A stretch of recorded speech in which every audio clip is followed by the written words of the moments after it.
فأعوذ بالله من الشيطان الرجيم بسم الله الرحمن الرحيم يا أيها الذين آمنوا لا تلهكم أموالكم ولا أولادكم عن ذكر الله ومن يفعل ذلك فأولئك هم الخاسرون صدق الله العظيم. قابل صد احترام معزز و موقر حضرات علماء کرام، میرے عزیز نوجوان دوستوں اور پردہ نشین میری ماؤں اور بہنوں، یہ بیان کا موقع نہیں ہے. دو چار باتیں آپ حضرات کی خدمت میں ہمارے دوستوں کے اصرار پر پیش کر دیتا ہوں. اللہ تعالی عمل کی توفیق عطا فرمائے.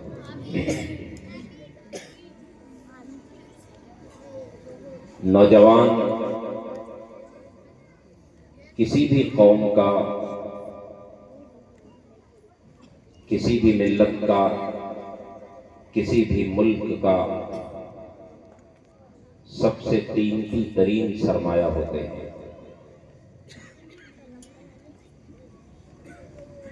اور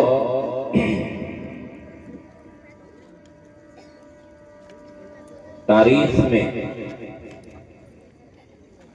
جہاں کہیں بھی انقلاب آیا ہے، جس سرزمین پر انقلاب آیا ہے، جس ملک میں انقلاب آیا ہے، جس قوم میں انقلاب آیا ہے، جس سماج میں انقلاب آیا ہے، وہ انقلاب نوجوانوں کے ذریعے سے ہی آیا ہے.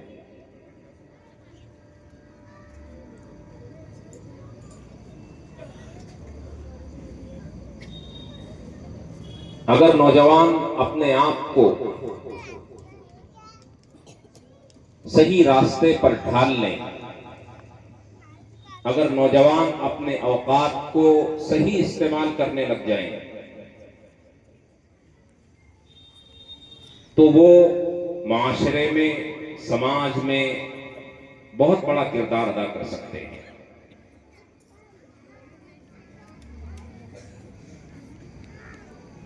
میں ہمارے تمام نوجوانوں کو، خاص طور سے ان نوجوانوں کو جو یہ مکتب کی ذمہ داری سنبھال رہے ہیں، بہت مبارکباد دیتا ہوں. اللہ تعالیٰ ان تمام نوجوانوں کی کوششوں کو برآور فرمائے، قبول فرمائے. یہ میرے عزیزوں بہت بڑا کام کر رہے ہیں. بھلے ہی ہمارے نزدیک وہ چھوٹا کام ہم لوگ سمجھتے ہیں، قرآن کی تعلیم ہمارے نزدیک بہت چھوٹی سمجھی جاتی ہے. قرآن پڑھانے والوں کو ہم بہت چھوٹا خیال کرتے ہیں، لیکن خلاصہ کائنات، فخر موجودات جناب محمد رسول اللہ صلی اللہ علیہ وسلم کا ارشاد ہے کہ خیرکم من تعلم القرآن وعلمہ، کہ اس روئے زمین پر تم میں سب سے بہتر وہ لوگ ہیں جو قرآن مجید کو پڑھتے ہیں اور جو قرآن مجید کو پڑھاتے ہیں. اس روئے زمین پر جناب رسول اللہ صلی اللہ علیہ وسلم نے فرمایا کہ یہ سب سے بہترین لوگ ہیں. اور ہمارے یہ نوجوان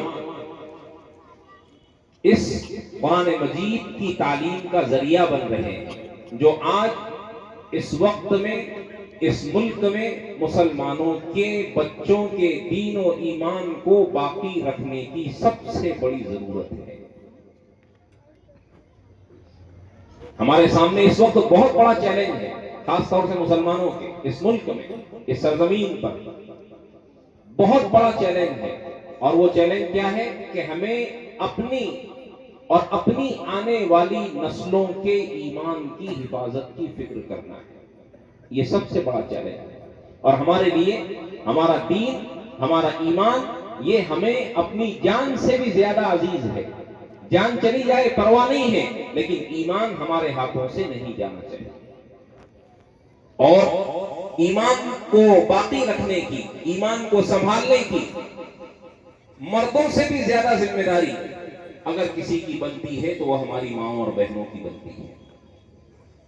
ہماری مائیں اور بہنیں بھی یہاں موجود ہیں، میں ان کو بھی سنانا چاہتا ہوں کہ اس ملک میں مسلمانوں کے دین اور ایمان کو سنبھالنے کی اور باقی رکھنے کی بہت بڑی ذمہ داری ہماری ماؤں اور بہنوں کے سر ہے۔ اگر انہوں نے اس ذمہ داری کو بخوبی سمجھ لیا اور اس بات کا احساس کر لیا تو انشاءاللہ اس ملک میں ہماری آنے والی نسلوں کے ایمان کی ضمانت دی جا سکتی ہے۔ اس لیے کہ ماں کی گود بچے کا سب سے پہلا مدرسہ ہوتی ہے۔ ماں کی گود بچے کا سب سے پہلا مدرسہ ہوتی ہے۔ اگر ماں کی زندگی ایمان والی ہوگی، ماں کی زندگی تقوی والی ہوگی، اور ماں کی زندگی میں اخلاق ہوں گے، ماں کی زندگی میں اگر کردار ہوگا تو پھر اس کی نسل کے اندر یہ چیز ضرور بالضرور آئے گی۔ میرے عزیزوں، میری ماؤں اور بہنوں، اور اسی لیے